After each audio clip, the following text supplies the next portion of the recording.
పెట్టిండా మోటార్ల కాంగ్రెస్ పెట్టిండా పెట్టింది గుర్తు కుదుతాడు పడతావు ఇప్పుడు చూసుకుందా ఆడు ఈ ఎలక్షన్ ఇప్పుడు చూసుకుందా ఆగు రూపాయి పడలే ఏం చేస్తారు మాకు పెట్టుబడికి వెళ్ళే పరిస్థితుల్లో లేవు ఇప్పుడు వాటర్ లేవు ఏం చేయాలి కెనాల్ కాలం పడిపోతుంది కరెంట్ 24 గంటల కరెంట్ ఏది కరెంట్ ఉందా ఏమన్నాడు ఫస్ట్ రేవంత్ రెడ్డి ఎక్కగానే ఫస్ట్ టైము రుణమాఫీ 2 లక్షలు చేస్తానక అదే పని ముందు చేస్తా అని చెప్పాడు ఉందా చేసినా ఎప్పుడు చేస్తాడు ఎప్పుడే చేసేది ఇప్పుడు వీళ్ళు కాంగ్రెస్ గురించి మాట్లాడుతున్నారు ఇప్పుడు మీకేమైనా వచ్చిందా కాంగ్రెస్ ప్రభుత్వంలో ఏం రాలేదా రూపాయి రాలే మాకు రూపాయి కూడా వేయాలి అంటే ఓటు మా అభిమానంగా వేసినాం కూడా ఓటు వేసినాం జనాలు ఒక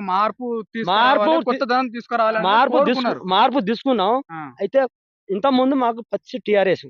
మేము కూడా